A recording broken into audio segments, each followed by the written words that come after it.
No other city in the Union has a more violent and ruthless history. Like New York and Chicago, Miami's criminal world is a dangerous one. But Miami stands alone when it comes to its diversity and culture. With its white sandy beaches and lustrous nightlife, Miami has become the playground for the wealthy and the stomping grounds for gangs and drug organizations. And with all the wealth surrounding the Miami economy and a skyline that's forever changing, all is not what it seems.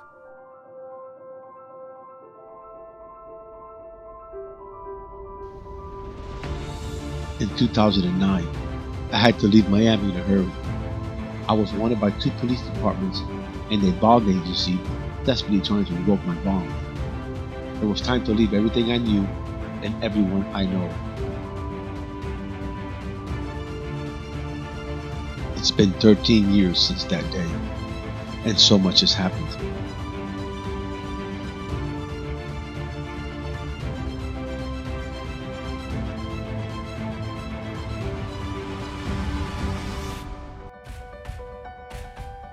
I was born June 28, 1972, in Madrid, Spain.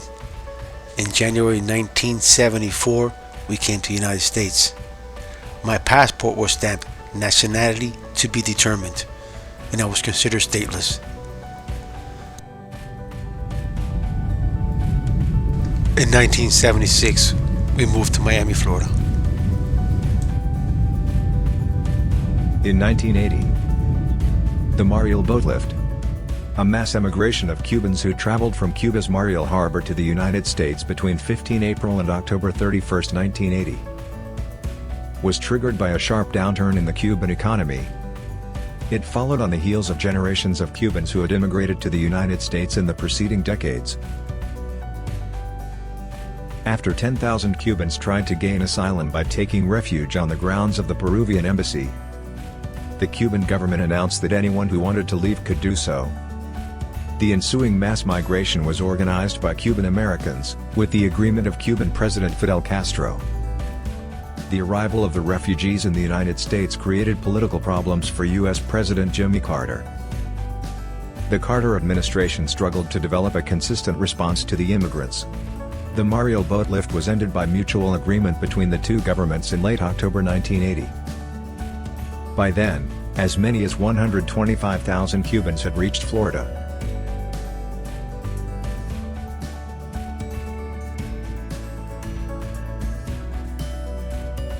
By 1986, a perfect storm was brewing in South Florida.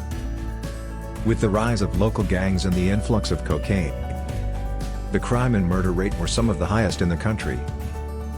These gangs consisted mostly of young Latin teenagers whom their parents migrated to Miami from Cuba years before the Mariel boat lift. Many of the parents of those teenagers were involved in the import of cocaine. Unlike the Italian mafia, the Cuban underworld had no quarrels when it came to dealing in drugs. Gangs like the Latin Kings and the Latin Disciples were making their way into the Miami streets from New York and Chicago. And new gangs were being formed like the West Side Boys. And that is where this story starts. The mean streets of Hialeah were dangerous. Cocaine-flooded neighborhoods and violent crimes were on the rise. But all was normal in the government housing projects known as Ghost Town. That is where 14-year-old Miguel Rodriguez started his life of crime. Breakdancing was taking all the low-income neighborhoods by storm. The projects had breakdancing legends who exploded on the dance floor. One of those was Speedy Legs, MC Flex, a popular breaker from New York, and Frosty Ice. But while some use a more artistic way of dealing with the ghetto, Miguel chose a much darker path. Miguel was hanging out with another kid from the neighborhood called Nelson Lopez, the son of Cuban immigrant who was heavily involved in the drug trade. Little Nelly, as he was known to be called, had an endless supply of his father's cocaine. Miguel and other kids from the neighborhood were all addicts by the age of 15. By 16, Miguel had already been arrested for grand theft auto, aggravated battery, possession of cocaine, and couple of minor offenses. Ricky Quintana was another neighborhood kid who was close to Nelly and Miguel, and the three would often seen hanging out together. In 1987, at the peak of the gang activity in South Florida, the projects were officially labeled an active gang by the Hialeah and Metro-Dade Police Department. They were known as the West Side Boys.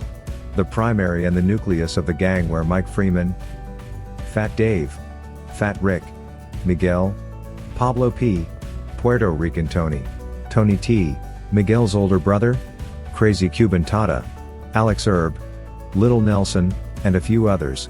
Then there were those who were West Side but mainly were called when the gangs had to make a strong presence at dispute or an all-gang fight. In total number bringing it at around 200 members.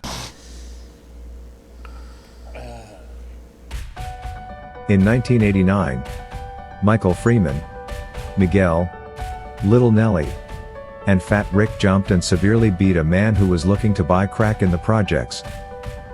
By the end of the night, Fat Rick, Nelly and Miguel were under arrest for strong-arm robbery and taken to juvenile hall.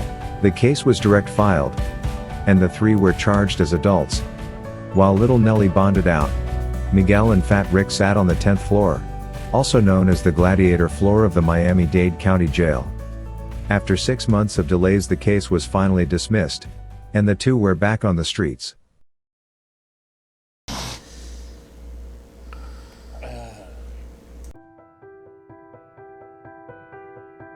Miguel was in love with a local girl named Lizette. But the gang life and his out-of-control behavior soon ruined the relationship, and both went their separate ways, but never stopped loving her. Life in the projects was rough, and some of the guys were now committing burglaries to maintain their drug habit. Meanwhile, many drug smugglers were making millions in the distribution and import of drugs.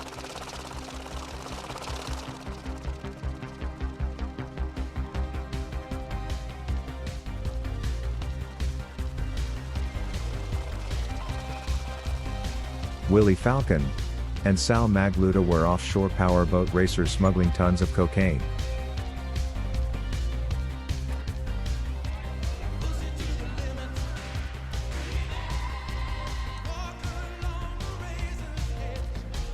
Another was Armando Mandy Fernandez, two-time world champion for Ferrari, and owner of the prestigious exotic car dealership, The Collection in Coral Gables.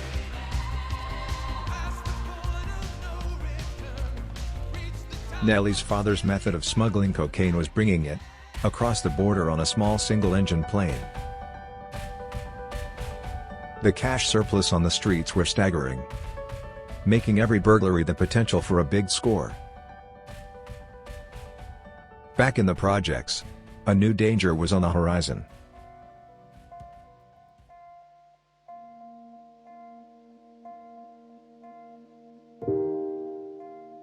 Crack cocaine has been around for years.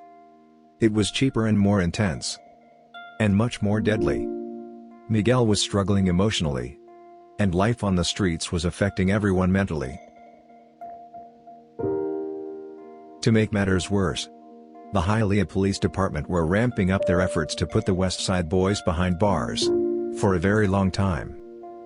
On June 1, 1990, Miguel, Pablo P., Alex Herb, and Jose Rodriguez were arrested for burglary.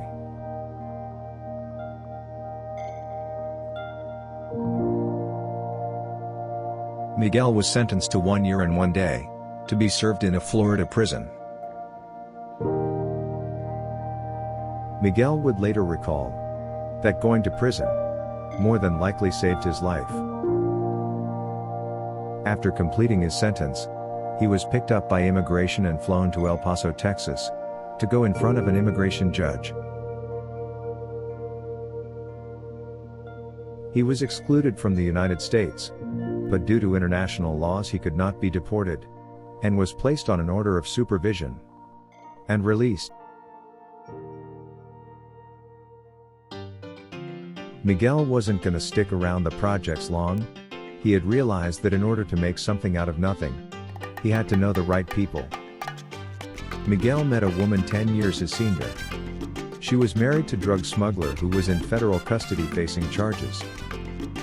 Shortly after, he moved in with her in a beautiful 4-bedroom home. On October 14, 1991, Falcon and Magluta were indicted on 17 drug trafficking charges after many years of evading the Drug Enforcement Agency, disrupting the supply chain of the cocaine industry. Nelly, through his father's notoriety and connections, was starting to get involved in drug smuggling. Ricky Quintana and Nelly would visit Miguel, and they would plot hits and other ways of making money.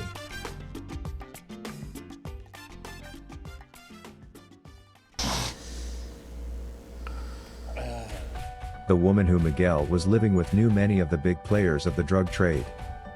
Her husband was charged in a federal indictment for 10 kilos of cocaine. Some of those men would go by the house. Miguel started to get to know these men, and soon after that Miguel was being supplied with 2,000 pounds of marijuana a month, smuggled across the Mexican border. Miguel could not control his cocaine habit, and soon his paranoia would start taking a toll on him. Nelly got connected with a neighborhood Dominican, who had some connections at the Miami International Airport. 84 kilos were being smuggled in food cart containers every week. Nelly would drive into the guarded facility in the middle of the night and drive off with $2 million worth of cocaine in his trunk. One day, Rick Quintana told Miguel about a house that had $500,000 in it. The only catch was that Rick knew the family very well, and Miguel knew the son of the man. Everyone knew he was a dealer, but Miguel and Rick were willing to cross that line. That was too much money to pass up. They contracted a Cuban who recently migrated from Cuba for a driver. Miguel went into the house first and secured the man, and blindfolded him. Then Rick came into the house since he knew the layout of the home. In the robbery, the man tried to escape, and Miguel pistol whipped the man unconscious. They had to leave with whatever they found, around $100,000 in drugs and jewelry. The party seemed to never stop. Miguel and the woman would go on 2- and 3-day binges. Miguel's paranoia would make him think that someone was trying to home invade him, or that the feds were gonna kick the door in. Miguel obtained several guns which he always kept close by.